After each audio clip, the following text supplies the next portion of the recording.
जय श्री कृष्ण। गुरुर्ब्रह्मा गुरुर्विष्णुः गुरुर्देवो महेश्वरः गुरुः साक्षात् परब्रह्म तस्मै श्री गुरवे नमः। कृष्णाय वासुदेवाय हरये परमात्मने प्रणतक्लेशनाशाय गोविन्दाय नमो नमः।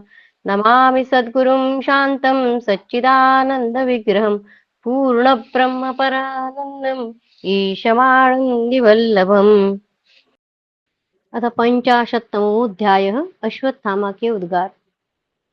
अश्वत्थामा ने कहा, कर्ण, पिछले अध्याय में हमने देखा कि कर्ण ने खुद के बारे में बहुत बढ़ाइयाँ की थी कि मैं ये करूंगा, मैं वो करूंगा। उसके आगे अभी देखेंगे। अश्वत्थामा ने कहा, कर्ण, अभी तो हमने न गौओं को जीता है, न मत्स्य देश की सीमा के बाहर जा सके हैं और न हस्तिनापुर में ही पहुंच गए हैं। फिर तुम इतनी व्यर्थ बकवास क्यों कर रहे हो? विद्वान पुरुष बहुत सी लड़ाइयां जीतकर, असंख्य धनराशि पाकर तथा शत्रुओं की सेना को परास्त करके करके भी इस तरह व्यर्थ बकवास नहीं करते हैं। आग बिना कुछ कहे सुने ही सबको जलाकर भस्म कर देती है। सूर्यदेव मौन रहकर ही प्रकाशित होते हैं। पृथ्वी चुपचाप रहकर ही संपूर्ण चराचर लोकों को धारण करती है। इनमें से कोई न अपने पराक्रम की प्रशंसा नहीं करता है। ब्रह्मा जी ने चारों वर्णों के कर्म नियत कर दिए हैं, जिससे जिनसे धन भी मिल सकता है और जिनका अनुष्ठान करने से कर्ता दोष का भागी भी नहीं होता है। ब्रह्मा जी ने चारों वर्ण के कर्म नियत कर दिए हैं, जिनसे धन भी मिल सकता है और जिनका अनुष्ठान करने से कर्ता का दोष भागी नहीं होता है। ब्राह्मण वेदों को पढ़कर यज्ञ करावे अथवा करे, क्षत्रिय धनुष का आश्रय लेकर धन कमाए और यज्ञ करे, परंतु वह दूसरों का यज्ञ न करावे, क्योंकि यह काम ब्राह्मणों का है। ब्राह्मण वेदों को पढ़कर यज्ञ करावे। चारों वर्णों का ब्रह्मा जी ने कर्म नियत किया है ना, उसके बारे में वो बता रहे हैं। ब्राह्मण वेदों को पढ़कर यज्ञ करावे अथवा खुद करे। क्षत्रिय का काम क्या है? क्षत्रिय धनुष का आश्रय लेकर धन कमाए और फिर यज्ञ भी करे, परंतु वह दूसरों का यज्ञ न करवावे। क्षत्रिय यज्ञ करवा नहीं सकता, कर सकता है ब्राह्मणों के द्वारा, क्योंकि यह काम ब्राह्मणों का है यज्ञ करवाना।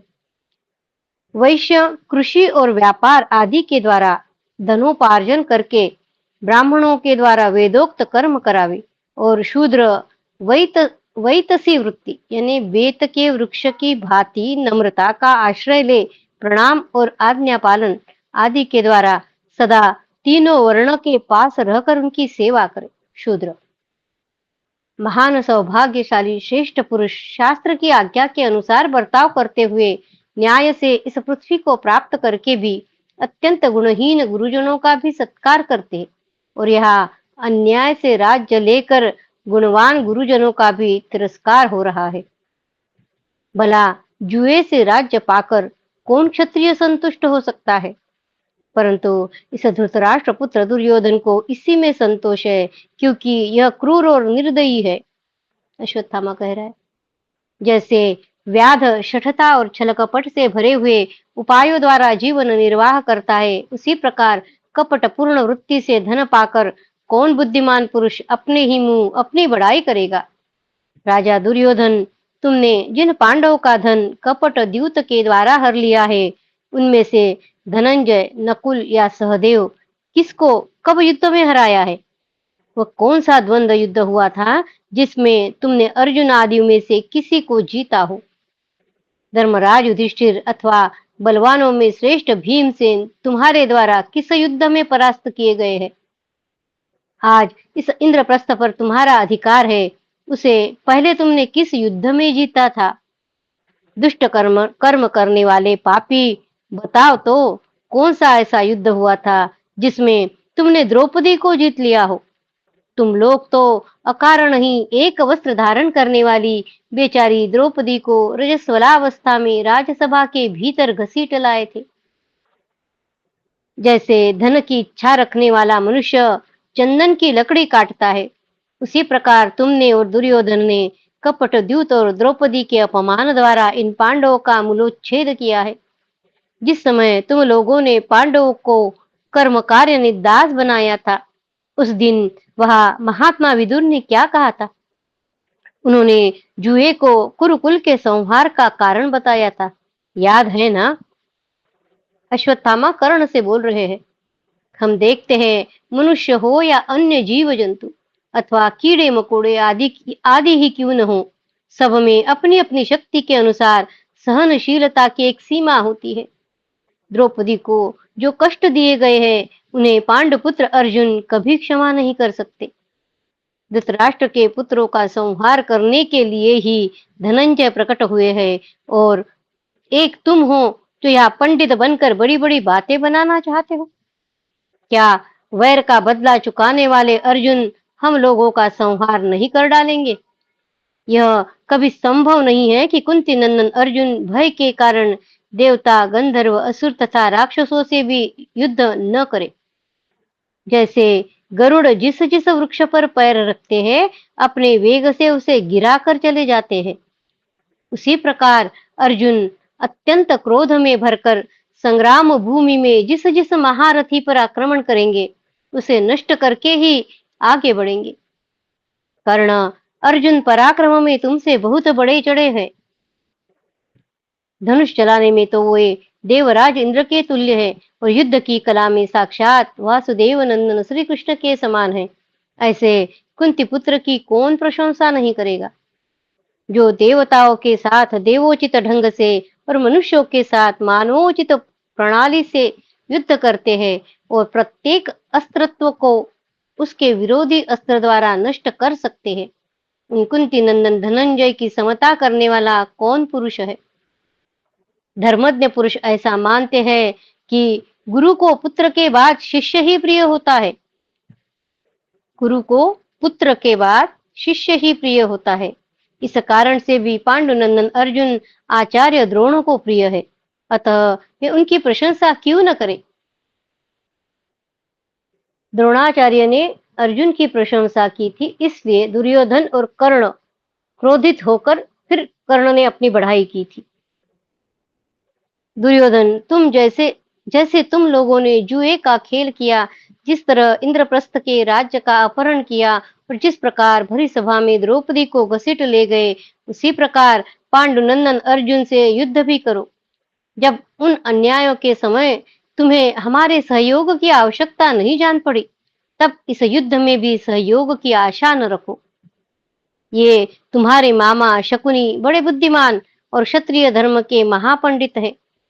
छल पूर्वक जुआ खेलने वाले ये गांधार देश के नरेश शकुनी ही यहाँ युद्ध करे। गांडीव धनुष कृतयुग, द्वापर और त्रेता नामक पासे नहीं फेंकता है, वह तो लगातार तीखे और प्रज्वलित बाणों की वर्षा करता है। गांडीव से छूटे हुए गिद्ध के पंखों वाले तीखे बाण पर्वतों को भी विदीर्ण करने वाले हैं। वे शत्रु के छाती में घुसे बिना नहीं रहते। यमराज, वायु, मृत्यु और वड़वानल ये चाहे जड़ मूल से नष्ट करे, कुछ बाकी छोड़ दे, परंतु अर्जुन कुपित होने पर कुछ भी नहीं छोड़ेंगे।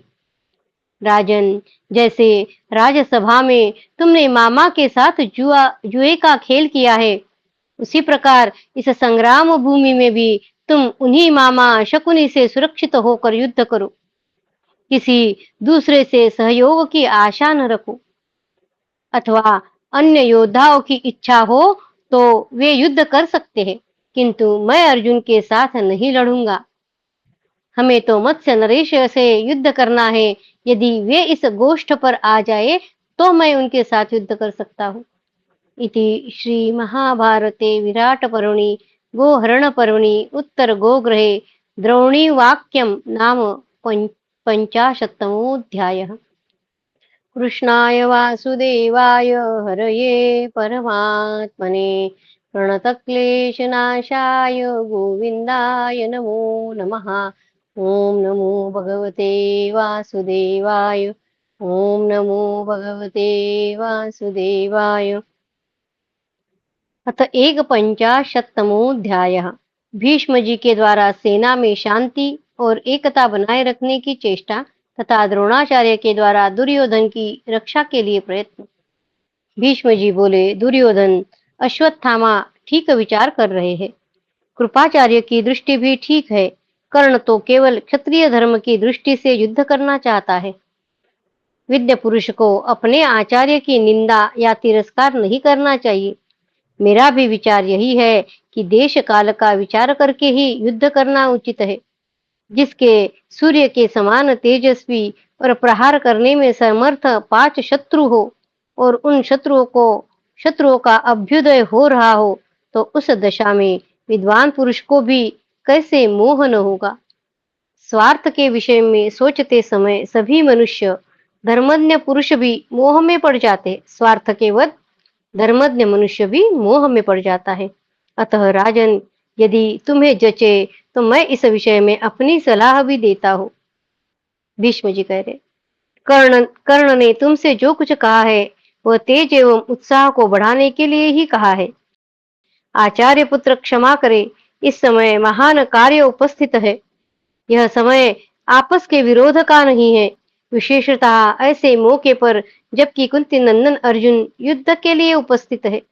पूजनीय आचार्य द्रोण तथा कृपाचार्य को सब अपराध क्षमा करना चाहिए। जैसे सूर्य में प्रभा और चंद्रमा में लक्ष्मी सर्वथा विद्यमान रहती है, कभी कम नहीं होती है, उसी प्रकार आप लोगों का अस्त्र विद्या में जो पांडित्य है वह अक्षुण्ण है। इस प्रकार आप लोगों में ब्राह्मणत्व तथा ब्रह्मास्त्र दोनों ही प्रतिष्ठित है। यद्यपि प्रायः एक व्यक्ति में चारों वेदों का ज्ञान देखा जाता है, तो दूसरे में क्षात्र धर्म का। ये दोनों बातें पूर्ण रूप से किसी एक व्यक्ति में हमने सुनी नहीं है। ये ब्राह्मणत्व और क्षात्र धर्म दोनों केवल भरत वंशियों के आचार्य कृप, द्रोण और उनके पुत्र अश्वत्थामा, ये ब्राह्मणत्व और क्षात्र धर्म दोनों भी ये तीनों में ही दिखते हैं, ऐसे बता रहे। अश्वत्थामा में ही ये दोनों शक्तियां है ने ब्राह्मणत्व और क्षात्र धर्म, जैसे ब्रह्म बल और क्षात्र बल। इनके सिवा और कहीं उन दोनों बातों का एकत्र समावेश नहीं है, यह मेरा दृढ़ विश्वास है। राजन, वेदांत, पुराण और प्राचीन इतिहास के ज्ञान में जमदग्नि नंदन परशुराम जी के सिवा दूसरा कौन मनुष्य द्रोणाचार्य से बढ़कर हो सकता है। ब्रह्मास्त्र और वेद ये दोनों के सिवा अन्यत्र कहीं नहीं देखी जाती। आचार्य पुत्र क्षमा करे, यह समय आपस में फूट पैदा करने का नहीं है। हम सब लोग मिलकर यहाँ आए हुए अर्जुन से युद्ध करेंगे। मनीषी पुरुषों ने सेना का विनाश करने वाले जितने संकट बताए हैं, उनमें आपस की फूट सबसे प्रधान कहा है। सेना का विनाश करने वाले जो संकट है, उसमें आपस में अगर फूट है तो वह प्रधान कारण है। विद्वानों ने इस फूट को महान पाप माना है। अश्वत्थामा ने कहा, पुरुष श्रेष्ठ, हमारी न्यायोचित बात की निंदा नहीं की जानी चाहिए। आचार्य द्रोण ने पांडवों पर हुए पहले के अन्याय का स्मरण करके रोषपूर्वक अर्जुन के गुणों का यह वर्णन किया है, भेद उत्पन्न करने के लिए नहीं। शत्रु के भी गुण ग्रहण करने चाहिए और गुरु के दोष बताने में संकोच नहीं करना चाहिए। गुरु को सब प्रकार से पूर्ण प्रयत्न करके पुत्र और शिष्य के लिए जो हितकर हो वही बात कहनी चाहिए। दुर्योधन ने कहा, आचार्य क्षमा करे, अब शांति धारण करनी चाहिए। यदि गुरु के मन में भेद न हो तभी यह समझा जाएगा कि पहले जो बातें कही गई है उनमें रोष ही कारण था। वैशंपायन जी कहते हैं, जन्मेजय तदनंतर दुर्योधन ने कर्ण, भीष्म और महात्मा कृपाचार्य के साथ आचार्य द्रोण से क्षमा मांगी। तब द्रोण बोले, शांतनु नंदन, भीष्म जी ने पहले जो बात कही थी उसी से मैं प्रसन्न हूँ। अब ऐसे नीति से काम लेना चाहिए जिससे अर्जुन इस युद्ध में दुर्योधन के पास तक न पहुंच सके। साहस से अथवा प्रमादवश भी दुर्योधन पर उनका आक्रमण न हो, ऐसी नीति निर्धारित करनी चाहिए। वनवास की अवधि पूर्ण हुए बिना अर्जुन अपने को प्रकट नहीं कर सकते थे। आज यदि ये यहाँ आकर अपना गोधन न पा सके तो हमको क्षमा नहीं कर सकते। ऐसी दशा में जैसे भी संभव हो वे धृतराष्ट्र पुत्रों पर आक्रमण कर सके और किसी प्रकार भी कौरव सेनाओं को परास्त न करने पावे, ऐसी नीति बनानी चाहिए। दुर्योधन ने दुर्योधन ने भी पहले ऐसी बात कही थी कि पांडवों का अज्ञातवास पूर्ण होने में संदेह है। अतः गंगानंद नंदन भीष्म आप स्वयं स्मरण करके यथार्थ बात क्या है, उनका अज्ञातवास पूर्ण हो गया है या नहीं, इसका निर्णय करें। इति श्रीमहाभारते विराटपर्वणि गोहरणपर्वणि उत्तरगोग्रहे द्रोणवाक्ये एकपञ्चाशत्तमोऽध्यायः। कृष्णाय वासुदेवाय हरये परमात्मने प्रणतक्लेशनाशाय गोविन्दाय नमो नमः। ॐ नमो भगवते वासुदेवाय। ॐ नमो भगवते वासुदेवाय। तद्विपञ्चाशत्तमोऽध्यायः। पितामह भीष्म की सम्मति। भीष्म जी ने कहा, काला, काष्ठ, मुहूर्त, दिन, मास, पक्ष, नक्षत्र, ग्रह, ऋतु और संवत्सर ये सब एक दूसरे से जुड़ते हैं। इस तरह काल के इन छोटे छोटे विभागों द्वारा यह संपूर्ण कालचक्र चल रहा है। इन पक्ष मास आदि के समय के बढ़ने घटने से और ग्रह नक्षत्रों की गति के व्यतिक्रम से हर 5वें वर्ष में 2 महीने अधिक मास के बढ़ जाते हैं। उनके 13 वर्ष पूर्ण हुए हैं कि नहीं हुए हैं, इस बात का अनुमान लगाया जा रहा है, भीष्म जी बता रहे हैं। इन पक्ष मास आदि के समय के बढ़ने घटने और ग्रह नक्षत्रों की गति के व्यतिक्रम से हर 5वें वर्ष में 2 महीने अधिक मास के बढ़ जाते हैं। इस प्रकार इन 13 वर्षों के पूर्ण होने के पश्चात भी पांडवों के 5 महीने 12 दिन और अधिक बीत चुके हैं। 5 महीने 12 दिन ज्यादा हो गए उनके 13 वर्ष के लिए, ऐसा मेरा विचार है। यहाँ बहुत बड़ा विश्लेषण दिया है, वो हम पढ़ेंगे। चांद्र वर्ष 354 दिन का होता है और सौर वर्ष 365 दिन 15 घड़ी एवं कुछ पलों का हुआ करता है। इस हिसाब से 13 सौर वर्षों में चांद्र वर्ष के लगभग 5 महीने अधिक हो जाते हैं। यानी चांद्र वर्ष कम है और ये जो अपना सौर वर्ष है वो बड़ा है, इसलिए वो कह रहे हैं कि सौर वर्ष में चांद्र वर्ष के लगभग 5 महीने अधिक हो जाते हैं। सौर वर्ष 5 महीने से अधिक बड़ा है। इन वर्षों में यदि 6 बार अधिक मास पड़ जाए तो जिस तिथि को पांडवों को वनवास हुआ था 13वें वर्ष की उसी तिथि के 13 वर्षों से 5 महीने और 12 दिन अधिक हो सकते हैं। पांडवों ने सूर्य की संक्रांति के अनुसार वर्ष की गणना की थी, अतः उन्होंने अधिक मास आदि के कारण बढ़े हुए महीनों और दिनों की संख्या को अलग नहीं माना, इसलिए उनकी गणना में 13 ही वर्ष हुए। भीष्म जी ने चांद्र वर्ष की गणना का आश्रय लेकर बढ़े हुए महीनों और दिनों को भी गणना में लाया है।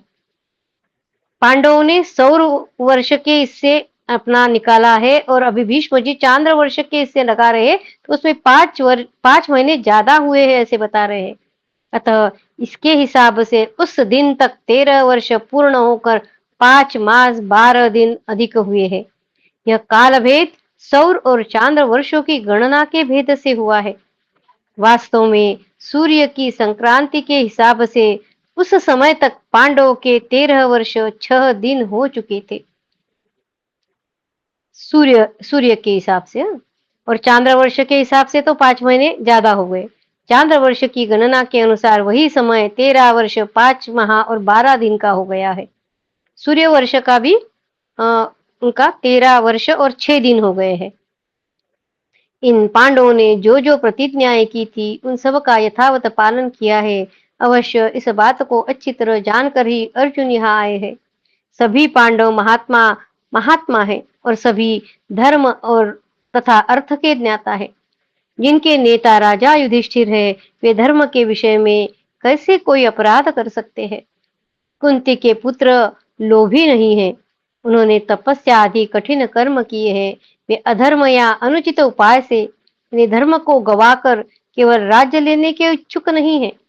कुरुकुल को आनंद देने वाले पांडव उसी समय पराक्रम करने में समर्थ थे, किंतु वे धर्म के बंधन में बंधे थे, इसलिए क्षत्रिय व्रत से विचलित नहीं हुए। यदि कोई अर्जुन को असत्यवादी कहेगा, तो वह पराजय को प्राप्त होगा। कुंती के पुत्र मौत को गले लगा सकते हैं, किंतु किसी प्रकार असत्य का आश्रय नहीं ले सकते। कुंती के पुत्र मौत को गले लगा सकते हैं, किंतु किसी प्रकार असत्य का आश्रय नहीं ले सकते। नरश्रेष्ठ पांडव समय आने पर अपने अपने पाने योग्य भाग या हक को भी नहीं छोड़ सकते। भले भले ही वज्रधारी इंद्र उस वस्तु की रक्षा करते हो, पांडवों का ऐसा ही पराक्रम है। इस समय रणभूमि में समस्त शस्त्रधारियों में श्रेष्ठ अर्जुन के साथ हमें युद्ध करना है। इसलिए जगत में साधु पुरुषों द्वारा आचरित जो कल्याणकारी उपाय है, उसे शीघ्र करना चाहिए, जिससे तुम्हारा यह गोधन शत्रु के हाथ में न जाए। कुरुनंदन, मैं युद्ध में कभी ऐसा नहीं देखता कि किसी एक पक्ष की ही सफलता अनिवार्य हो। लो, अर्जुन आ पहुंचे हैं। संग्राम छिड़ जाने पर किसी न किसी पक्ष को लाभ या हानि, जय अथवा पराजय अवश्य प्राप्त होते हैं। यह सदा देखा गया है, इसमें संशय की कोई बात नहीं है। अतः राजेंद्र, तुम युद्धोचित कर्तव्य का पालन करो अथवा धर्म के अनुसार कार्य करो। बिना युद्ध के ही राज्य देकर संधि कर लो। तुम युद्धोचित कर्तव्य का पालन करो अथवा धर्म के अनुसार कार्य करो। बिना युद्ध के ही राज्य देकर संधि कर लो। जो कुछ करना हो जल्दी करो, अर्जुन अब सिर पर आ पहुंचे हैं। कुंती पुत्र अर्जुन अकेला ही समर भूमि में समूची पृथ्वी को भी दग्ध कर सकता है, फिर वह अपने संपूर्ण वीर बंधुओं के साथ मिलकर केवल कौरवों को रणभूमि में नष्ट कर दे, यह कौन बड़ी बात है।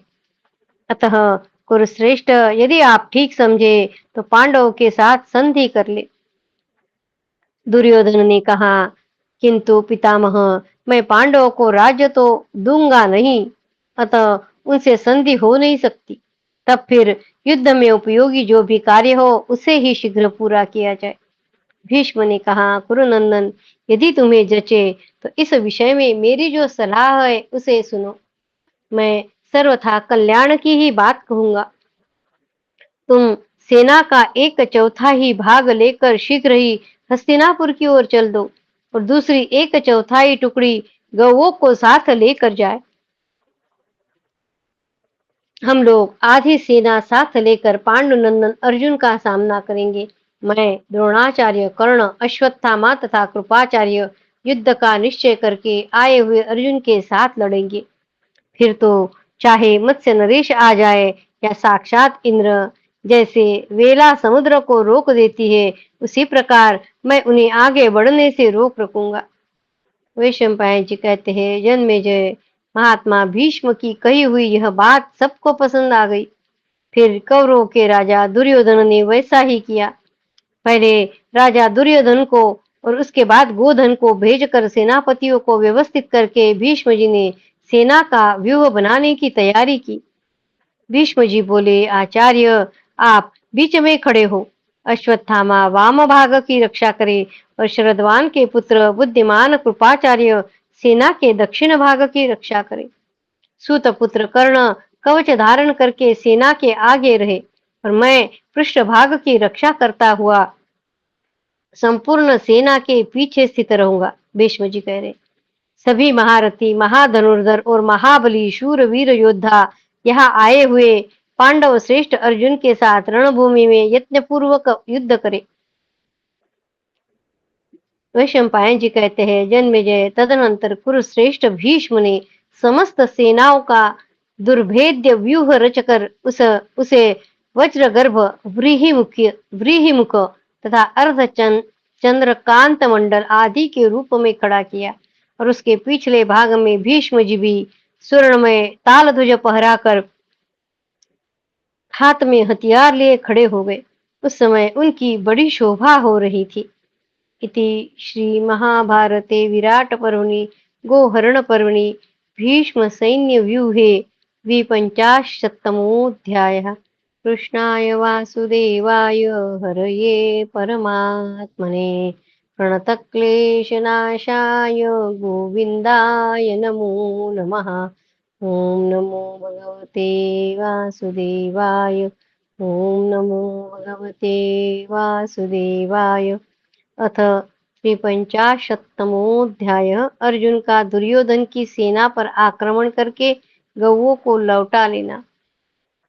वैशंपायन जी कहते हैं, जन्मेजय, इस प्रकार कौरव सेना की व्यूह रचना हो जाने पर अर्जुन अपने रथ की गड़गड़ाहट से संपूर्ण दिशाओं को गूंजाते हुए शीघ्र ही निकट आ पहुंचे। सैनिकों ने उनकी ध्वजा के अग्रभाग को देखा। उनके रथ से आती हुई भयंकर आवाज आवाज भी सुनी और खींचे जाते हुए गांडीव की जोर जोर से होने वाली टंकार ध्वनि भी उनके कानों में पड़ी। तब सब कुछ देखकर गांडीव धनुष धारण करने वाले महारथी अर्जुन को निकट आया जानकर आचार्य द्रोण यह वचन बोले। द्रोण ने कहा, यह अर्जुन की ध्वजा का ऊपरी भाग दूर से ही प्रकाशित हो रहा है। यह उन्हीं के रथ की घड़घड़ाहट का शब्द है। साथ ही ध्वजा पर बैठा हुआ वानर भी उच्च स्वर से गर्जना कर रहा है। यह देखो, उस श्रेष्ठ रथ में बैठे हुए रथियों में प्रधान वीर अर्जुन धनुषों में सर्वोत्तम गांडीव की डोरी खींच रहे हैं और उससे वज्र की गड़गड़ाहट के समान शब्द हो रहा है। ये दोनों बाण एक साथ आकर मेरे पैरों के आगे गिरे हैं और दूसरे दो बाण मेरे दोनों कानों को छुपकर निकल गए हैं। कुंती नंदन अर्जुन वन में रहकर वह तपस्या तथा शौर्य द्वारा अतिमानुष यानी मानवीय शक्ति के बाहर का पराक्रम करके आज प्रकट हुए हैं। ये प्रथम दो बाणों द्वारा मुझे प्रणाम कर रहे हैं। अर्जुन अपने गुरु को प्रणाम कर रहे हैं, दो बाण ये करके। ये प्रथम दो बाणों द्वारा मुझे प्रणाम कर रहे हैं, दूसरे दो बाणों द्वारा कान में युद्ध के लिए आज्ञा मांगते हैं। बंधु बांधवों का प्रिय कर बंधु बांधवों को प्रिय लगने वाले परम बुद्धिमान अर्जुन को आज हमने दीर्घ काल के बाद देखा है। आहा, पांडुपुत्र धनंजय अपनी दिव्य लक्ष्मी शोभा से अत्यंत प्रकाशित हो रहे हैं। रथ पर बैठे हुए धनंजय ने बाण, सुंदर दस्ताने, तरकस, शंख, कवच, किरीट, खड्ग और धनुष धारण कर रखे हैं। इनके रथ पर पताका फहरा रही है। इन सामग्रियों से संपन्न होकर आज ये तेजस्वी पार्थ श्रुवा आदि यज्ञ साधनों से घिरे और घी की आहुति पाकर प्रज्वलित हुए अग्नि के समान शोभा पा रहे हैं।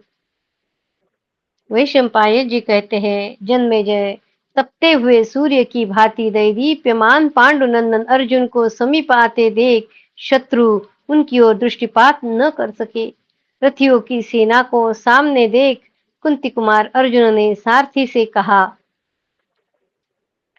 ने कहा, सारथे, धनुष से बाण चलाने पर वह जितनी दूरी पर जाकर गिरता है, कौरव सेना से उतना ही अंतर रह जाए तो घोड़ों को रोक लेना, जिससे मैं यह देख लूं कि इस सेना में वह कुरुकुलधाम दुर्योधन कहाँ है। उस अत्यंत अभिमानी दुर्योधन को देख लेने पर मैं इन सब योद्धाओं को छोड़कर उसी के सिर पर पड़ूंगा। उसके पराजित होने से ये सब परास्त हो जाएंगे। ये आचार्य द्रोण खड़े हैं, उनके बाद उन्हीं के पुत्र अश्वत्थामा हैं। उधर पितामह भीष्म भी दिखाई देते हैं। इधर कृपाचार्य है और वह कर्ण है। ये सब महान धनुर्धर यहाँ युद्ध के लिए आए हैं, परंतु इनमें राजा दुर्योधन को नहीं देखता हूँ। मुझे संदेह है कि वह दक्षिण दिशा का मार्ग पकड़कर गौओं को साथ ले अपनी जान बचाए भागा जा रहा है। अतः विराट नंदन, इस रथियों की सेना को छोड़ो और जहां दुर्योधन है वही चलो। मैं वही युद्ध करूंगा। यहाँ व्यर्थ युद्ध करने की आवश्यकता नहीं है। उसे जीत कर गौओं को अपने साथ ले मैं पुनः लौट आऊंगा। वैशंपायन जी कहते हैं, अर्जुन के इस प्रकार आज्ञा देने पर विराट कुमार उत्तर ने यत्न पूर्वक घोड़ों की रास खींचकर जहाँ बड़े बड़े कौरव महारथी खड़े थे उधर जाने से उन्हें रोका। फिर उसने काबू में रखते हुए उन्हें उन घोड़ों को उसी ओर बढ़ाया जिधर राजा दुर्योधन गया था। रथियों की सेना छोड़कर श्वेतवाहन अर्जुन जब दूसरी ओर चल दिए, तब उनका अभिप्राय समझकर कृपाचार्य बोले, ये अर्जुन राजा दुर्योधन के बिना ठहरना नहीं चाहते, इसलिए उधर ही बड़े वेग से जा रहे हैं। अतः हम लोग शीघ्र चलकर इनका पीछा करें। इस समय वे बड़े क्रोध में भरे हैं। अतः साक्षात इंद्र या देवकी नंदन श्री कृष्ण अथवा पुत्र सहित महारथी आचार्य द्रोण के सिवा दूसरा कोई इनके साथ अकेला युद्ध नहीं कर सकता। ये गव्य अथवा प्रचुर धन हमें क्या लाभ पहुंचाएंगे? राजा दुर्योधन पार्थ रूपी जल में पुरानी नाव की भांति डूबना चाहता है। उधर अर्जुन उसी प्रकार रथ से दुर्योधन के पास पहुंच गए और उच्च स्वर से अपना नाम सुनाकर बड़ी शीघ्रता से कौरव सेना पर टिड्डी दलों की भांति असंख्य बाणों की वर्षा करने लगे। अर्जुन के छोड़े हुए बाण समूहों से आच्छादित होकर वे समस्त सैनिक कुछ देख नहीं पाते थे। पृथ्वी और आकाश भी बाणों से ढक गए थे। युद्ध में बाण की मार खाकर कौरव सैनिक धाराशायी होते जा रहे थे, तो भी उनका मन वहां से भागने का नहीं होता था। वे मन ही मन अर्जुन के फुर्ती की सराहना करते थे। तदनंतर पार्थ ने अपना शंख बजाया, जो शत्रुओं के रोंगटे खड़े कर देने वाला था। फिर उन्होंने अपने श्रेष्ठ धनुष की टंकार करके ध्वजा पर बैठे हुए भूतों को सिंहनाद करने की प्रेरणा दी। अर्जुन के शंखनाद, रथ के पहियों की घरघराहट, गांडीव गांडीव धनुष की टंकार तथा ध्वज में निवास करने वाले मानवेतर भूतों के भयंकर कोलाहल से पृथ्वी कांप उठी तथा गौवे ऊपर ऊपर को पूंछ उठाकर हिलाती और रंभाती हुई सब ओर से लौट पड़ी और दक्षिण दिशा की ओर भाग चली। इति श्री महाभारते विराट पर्वणि गोहरण पर्वणि उत्तर गोग्रहे गो निवर्तने त्रिपञ्चाशत्तमोऽध्याय। कृष्णाय वासुदेवाय हरये परमात्मने प्रणतक्लेशनाशाय गोविन्दाय नमो नमः। ॐ नमो भगवते वासुदेवाय। ॐ नमो भगवते वासुदेवाय। अथ चतुष्पञ्चाशत्तमोऽध्याय। अर्जुन का कर्ण पर आक्रमण, विकर्ण की पराजय, शत्रुतप और संग्रामजित का वध, कर्ण और अर्जुन का युद्ध तथा कर्ण का पलायन। वैशंपायन जी कहते हैं, जन्मेजय, धनुषधारियों में श्रेष्ठ अर्जुन ने शत्रु सेना को बड़े वेग से दबाकर उन गौओं को जीत लिया और वे युद्ध की इच्छा से फिर दुर्योधन की ओर चले। जब गौवे तीव्र गति से मत्स्य देश की राजधानी की ओर भाग गई और अर्जुन अपने कार्य में सफल होकर दुर्योधन की ओर बढ़ चले, तब यह सब जानकर कौरव वीर सहसा वहां आ पहुंचे। उनकी अनेक सेनाएं थी और उन सब की अच्छी तरह व्यूह रचना भी की गई थी। उन सेनाओं में बहुत सी ध्वजा पताकाएं फहरा रही थी। शत्रुओं का नाश करने वाले अर्जुन ने उन सबको देखकर विराट पुत्र उत्तर को संबोधित करके कहा, राजकुमार, सुनहरी रस्सियों से जूते हुए मेरे इन सफेद घोड़ों को तुम शीघ्र ही इस मार्ग से ले चलो और संपूर्ण वेग से ऐसा प्रयत्न करो कि मैं कुरुश्रेष्ठ दुर्योधन की सेना के पास पहुंच जाऊं। यह देखो, जैसे हाथी हाथी के साथ भिड़ना चाहता हो, उसी प्रकार ये दुरात्मा सूत पुत्र कर्ण मेरे साथ युद्ध करना चाहता है। पहले इसके पास मुझे ले चलो। यह दुर्योधन का सहारा पाकर बड़ा घमंडी हो गया है। अर्जुन के विशाल घोड़े वायु के समान वेगशाली थे। उनकी जीन के उनके जीन के नीचे लगे हुए कपड़े के दोनों पिछले छोर सुनहरे थे। विराट पुत्र उत्तर ने तेजी से हाँक कर उन घोड़ों के द्वारा कौरव रथियों की सेना को कुचलवाते हुए पांडुनंदन अर्जुन को सेना के मध्य भाग में पहुंचा दिया। इतने में ही चित्रसेन, संग्रामजित, शत्रुसह तथा जय आदि महारथी विपाठ नामक बाणों की वर्षा करते हुए कर्ण की रक्षा करने के उद्देश्य से वहां आक्रमण करने वाले अर्जुन के सामने आ डटे। तब पुरुष श्रेष्ठ वीरवर अर्जुन क्रोध से युक्त हो आग बबूले हो गए। धनुष माना मानो धनुष मानो उस आग की ज्वाला थी और बाणों का वेग ही आँच बन गया था। जैसे आग वन को जला डालती है, उसी प्रकार वे उन पुरुष श्रेष्ठ महारथियों के रथ समूहों को भस्म करने लगे। इस प्रकार घोर युद्ध छिड़ जाने पर कुरुकुल के श्रेष्ठ वीर विकर्ण ने रथ पर सवार हो विपाठ नामक बाणों की भयंकर वर्षा करते हुए भीम के छोटे भाई अतिरथी वीर अर्जुन पर आक्रमण किया। तब अर्जुन ने अपने बाणों से जाम्बुनद नामक उत्तम स्वर्ण मढ़े हुए सुदृढ़ प्रत्यांचा वाले विकर्ण के धनुष को काटकर उसके ध्वजा को भी टुकड़े टुकड़े करके गिरा दिया।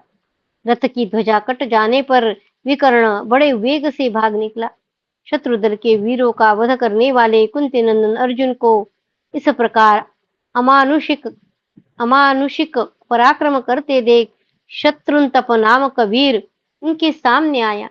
वह अर्जुन का पराक्रम न सह अपनी बाण वर्षा से पार्थ को पीड़ा देने लगा। कौरव सेना में विचरने वाले अर्जुन ने अतिरथी राजा शत्रुंतप के बाणों से घायल होकर उसे भी तुरंत ही 5 बाणों से बींध डाला। फिर उसके सारथी को 10 बाण मारकर यमलोक पहुंचा दिया। भरत श्रेष्ठ अर्जुन अर्जुन के बाण कवच छेद कर शरीर के भीतर घुस जाते थे। उनके द्वारा घायल होकर राजा शत्रुंतप के प्राण पखेरु उड़ गए। जैसे आंधी से उखड़ा हुआ वृक्ष पर्वत शिखर से नीचे गिरे, उसी प्रकार वह रथ से रणभूमि में गिर पड़ा। नरश्रेष्ठ वीरवर धनंजय के बाणों की मार खाकर कौरव सेना के कितने ही श्रेष्ठ वीर घायल हो इस प्रकार कांपने लगे, जैसे समयानुसार प्रचंड आंधी के वेग से बड़े बड़े जंगलों के वृक्ष हिलने लगते हैं। कुंती पुत्र अर्जुन के द्वारा मारे गए बहुतरे उत्कृष्ट नरवीर जो सुंदर वेशभूषा से सुशोभित थे, प्राण शून्य होकर पृथ्वी पर सो गए।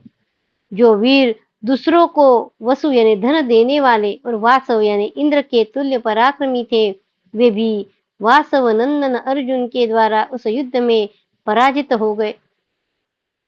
उनमें से कुछ तो सोने के कवच पहने थे और कुछ लोगों ने काले लोहे के बख्तर बांध रखे थे। वे उस युद्ध भूमि में पड़े हुए हिमाचल वे उस युद्ध भूमि में पड़े हुए हिमालय प्रदेश के विशालकाय गजराजों के समान जान पड़ते थे। इस प्रकार संग्राम में शत्रुओं का संहार करने वाले गांडीवधारी वीर शिरोमणि नररत्न अर्जुन वहां सब दिशाओं में इस प्रकार विचरने लगे मानो ग्रीष्म ऋतु में दावानल संपूर्ण वन को दग्ध करता हुआ चारों ओर फैल रहा हो। जैसे वसंत ऋतु में तेज चलने वाली हवा पतझड़ के बिखरे पत्तों को उड़ाती और बादलों को छिन्न भिन्न कर देती है, उसी प्रकार उस रणभूमि में रथ पर बैठे हुए अतिरथी वीर किरीटधारी अर्जुन शत्रुओं का संहार करते हुए विचरने लगे। उनके हृदय में दीनता का लेश भी नहीं था। वे सुंदर किरीट और मालाओं से अलंकृत थे। उन्होंने लाल घोड़े वाले रथ पर बैठकर अपने सामने आए हुए कर्ण के भाई संग्रामजित के घोड़ों को मार डाला और एक बाण से उसके मस्तक को भी धड़ से अलग कर दिया। अपने भाई संग्रामजीत के मार जाने पर सूत पुत्र कर्ण ने कुपित हो पराक्रम दिखाने की इच्छा से अर्जुन और उत्तर पर इस प्रकार हठपूर्वक धावा किया मानो कोई गजराज 2 पर्वत शिखरों से भिड़ने चला हो अथवा कोई व्याघ्र किसी महाबली सांड पर टूट पड़ा हो। सूर्यपुत्र कर्ण ने बड़ी शीघ्रता के साथ पांडुनंदन अर्जुन को 12 बाणों से घायल किया। उनके घोड़ों के शरीर छेद कर छलनी कर दिए और विराट पुत्र उत्तर के हाथ में भी भारी चोट पहुंचाई। कर्ण को सहसा आते देख किरीटधारी अर्जुन भी तीव्र गति से आगे बढ़कर जैसे विचित्र पंख वाले गरुड़ किसी नाग पर जोर से आक्रमण करते हो, उसी प्रकार बड़े वेग से उस पर टूट पड़े। वे दोनों ही संपूर्ण धनुर्धर वीरों में श्रेष्ठ वे दोनों ही संपूर्ण धनुर्धर वीरों में श्रेष्ठ महान बलवान तथा समस्त शत्रुओं का वेग सहन करने वाले थे। कर्ण और अर्जुन का युद्ध सुनकर समस्त कौरव वीर उसे देखने के लिए दर्शकों के भांति खड़े हो गए। अपने अपराधी कर्ण को सामने देखकर पांडुनंद अर्जुन की क्रोधाग्नि भड़क उठी। वे तुरंत ही हर्ष एवं उत्साह से भर गए और भयंकर बाणों की वर्षा करके उन्होंने क्षण भर में घोड़े, रथ और सारथी सहित कर्ण को ढक दिया। तदनंतर कौरव सेना के रथियों और हाथी सवारों सहित संपूर्ण योद्धा अत्यंत घायल होकर चीखने चिल्लाने लगे।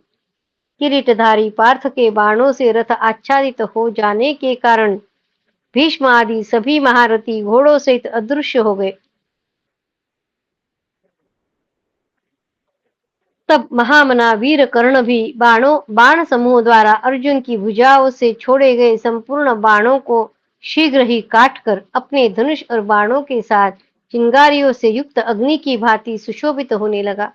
फिर तो वह कर्ण बारंबार प्रत्यंचा खींचकर धनुष की टंकार फैलाने लगा और उसकी प्रशंसा करने वाले कौरवों के दल में हथेलियों और तालियों की गड़गड़ाहट होने लगी। शंख बज उठे, नगाड़े पीट जाने लगे और ढोलों का गंभीर शब्द सब ओर गूंजने लगा। अर्जुन के रथ की ध्वजा पर बैठे वानर वीर की पूंछ बहुत बड़ी पताका के समान हिल रही थी और उसके अग्रभाग पर भयंकर भूतों का भैरव नाद हो रहा था। इसके साथ ही वज्र की गड़गड़ाहट के समान गांडीव धनुष की टंकार फैल रही थी। ऐसे किरीटधारी अर्जुन की ओर देखकर कर्ण बारंबार सिंहनाद करने लगा। तब अर्जुन ने भी घोड़े, सारथी एवं रथ सहित कर्ण को बाणों द्वारा पीड़ित करके पितामह भीष्म, द्रोणाचार्य, कृपाचार्य की ओर देखते हुए कर्ण पर हठपूर्वक बाणों की वर्षा आरंभ की। यह देख कर्ण ने भी अर्जुन पर मेघ की भांति बहुत से बाणों की झड़ी लगा दी। इसी प्रकार किरीटमाली अर्जुन ने भी अपने तीखे सायकों से कर्ण को ढक दिया। इस प्रकार जहां राशि राशि बाणों द्वारा भीषण मार काट मची हुई थी, उस रण क्षेत्र में वे दोनों वीर अत्यंत तीक्ष्ण शर समूहों की बौछार कर रहे थे। लोगों ने देखा वे रथ पर बैठे हुए बाण समूह के भीतर से इस प्रकार प्रकाशित हो रहे हैं मानो बादलों के भीतर से सूर्य और चंद्रमा चमक रहे हो। कर्ण को अर्जुन का पराक्रम असह्य हो उठा।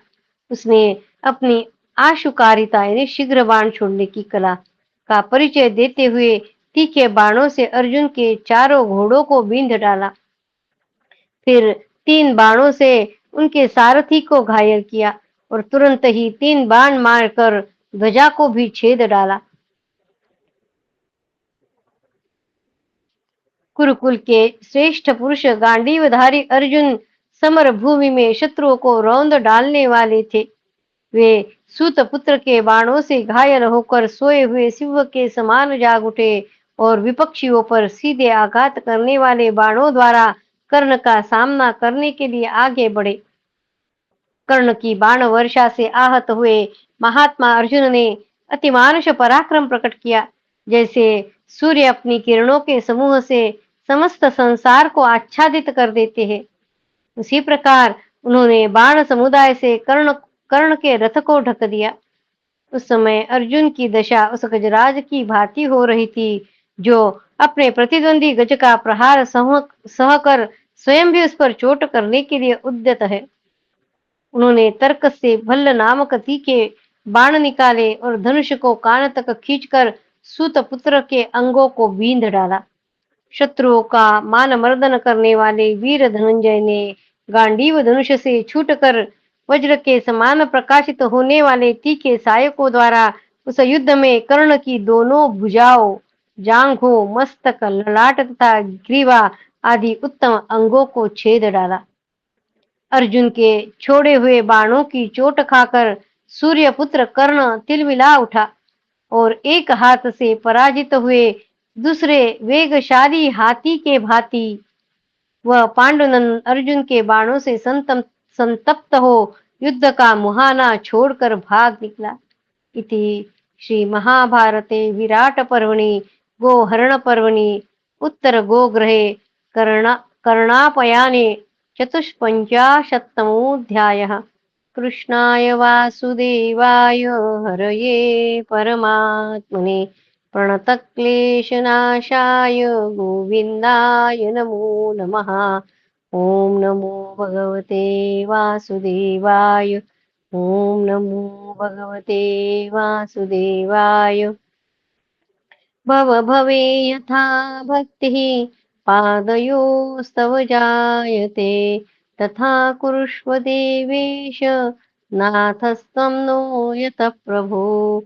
नाम संकीर्तनं यस्य सर्वपापप्रणाशनं, प्रणामो दुःखशमनस्तं नमामि हरिं परं। तं नमामि हरिं परम्। त्वदीयं वस्तु गोविन्द तुभ्यमेव समर्पये। तेन त्वदङ्घ्रिकमले रतिं मे यच्छ शाश्वतीम्। ॐ पूर्णमिदं पूर्णात् पूर्णमुदच्यते, पूर्णस्य पूर्णमादाय पूर्णमेवावशिष्यते। ॐ शान्ति शान्ति शान्तिः। हरि ओम तत्सत्। श्रीकृष्णार्पणमस्तु। श्रीगुरुभ्यो नमः। ज्ञानेश्वर मां। जय श्री कृष्ण।